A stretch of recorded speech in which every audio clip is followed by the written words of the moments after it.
What's up, it's your boy Rob, and I'm on this video again. And today I'm talking about my anxiety and depression problems. And if you were tagged in this video, that means you reacted to it on social media. I suffer from anxiety and depression issues a lot, and I think a lot of people suffer from these issues and don't want to call it. And I don't blame you, I wouldn't want to call it either if mine wasn't severe. A lot of people don't know what anxiety is. Anxiety is, think of a child hollering to the top of their lungs. Multiply that by like 1,000, and the feeling that you get from that can happen anywhere. It don't even have to be anything happening. For me, it can just pop in nowhere or out of nowhere. I'll give you an example. I can be sitting out here on the front porch, maybe editing a video or preparing to video one of my, do whatever, and just this feeling of heightened aggravation, emotional stress just hits you out of nowhere. That's a good example. I'm glad that happened. There's a horn going off.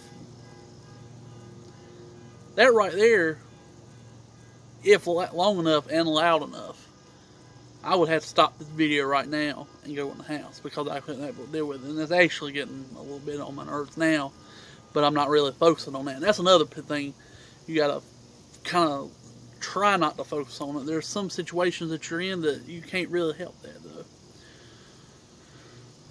95% of the time, that heightened emotional stress stays with, well, for me, it stays with me hours or even days after a small incident such as that. And 95% of that time, when it goes away, it turns into a depression. And it's like, what the fuck? Now, depression for me, a lot of people, I'll start by saying, a lot of young people get depression. And I believe it's just modern advancements we've made that fucks with the young person's mind. But you have people like me, this 30 or more, I will say, these not 90 babies. Because I'm not a 9, I was born in the 80s. I mean, at the very end of the 80s, but nevertheless, I was born in the 80s. And for people of that age, I'd say I'd say 30 or older, we have depression issues for legitimate reasons. And mine have been so severe and still are severe. Like, I'm still not over it. I still suffer from depression. A lot of people get depressed for like a day and then they go to the rest of their lives and not even worry about it. But some people are depressed all the fucking time, like myself, for no reason. Well, I have reasons. I'll tell you a good example. I ain't been in work for a year and a half. I have bills to pay and my car's up for repo. I don't like telling people that, but now, it's like, I'm going to court for my car because I've never let the repo people have it, which is immature on my part. But I haven't gave it up because I know that I'll be able to find a job and eventually pay the motherfucker off. But repo people don't care, or the finance people don't care. But that's something else. All that stress, bills, not be able to work because, my back and my anxiety. Because, for people who know me, I used to work at Walmart. I worked at Walmart for 6 years. A little over 6 years. Well, it's quite somewhere around there. Anyways. And I was fine then because I didn't have no anxiety problem. I couldn't spend 10 minutes on the clock and on the sales floor at a Walmart or like store nowadays. Just because of my anxiety. It's really that bad. I can go. When it first started, it was to the point where I wasn't leaving the house for anything. And I still don't like to leave the house. And I've predicted that I won't be able to drive in 5 years. I've said that a couple years ago. So, it's prolonging itself out. But I don't know. I've dealt with this since, I would say, 2013, 2014, and I had my first anxiety attack coming home from. I was on third shift at Walmart maintenance. For anybody who lives in Monroe, you guys know where 74 meets Walk Up. You turn left on the Walk Up if you're coming from Charlotte direction, you know. And I was sitting there at the light, and everything just started like flying by at 100 miles an hour. I felt the world closing in. I felt my heart beating out of my chest, and I thought I was going to die. You know, and I've had several of these since then, but that was the first one, and I don't know what I did to pull myself out of it. I really don't, because I don't even know how I was told to distinguish the light from red to green when it was time to go. I don't remember that. I don't know. I don't know what happened. But luckily, I didn't live but a mile and a half away, so I got home kind of okay. But like, I almost pulled into the Monroe Hardware parking lot,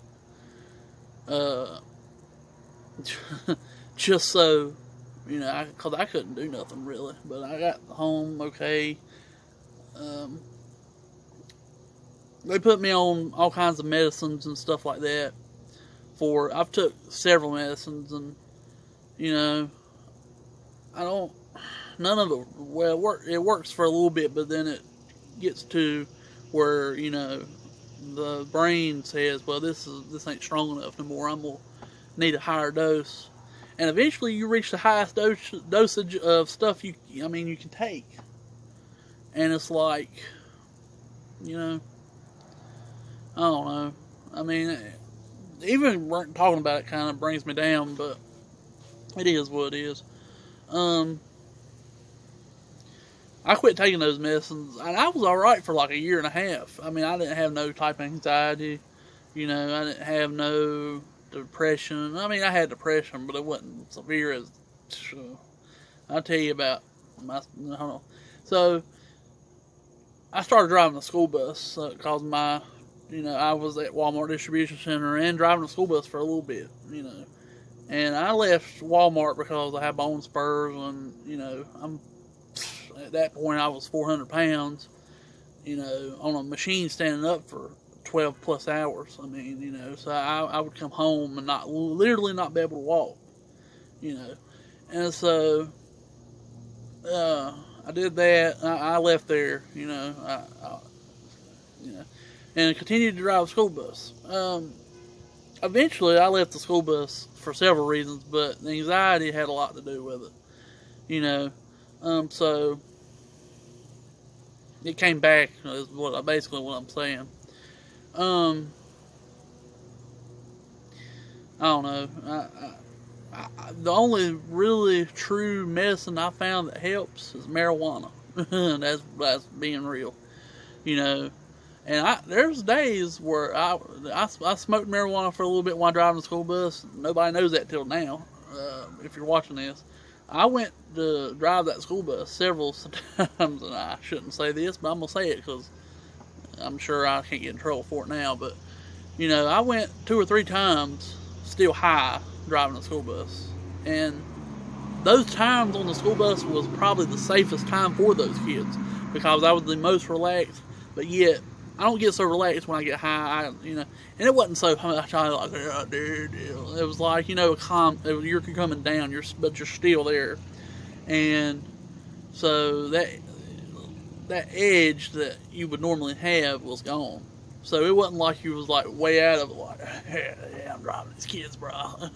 It was like, this is fun. I'm enjoying this, and I'm talking and helping these kids.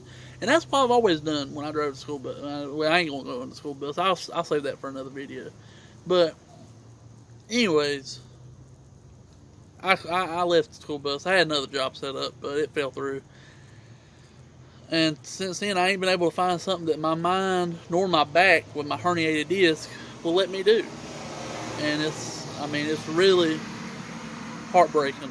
And it's really depressing. On top of the fuck up mind I already have. You know, one day it will win. I will say that. I will not overtake it. It's going to overtake me one day, and it's probably going to be sooner than later.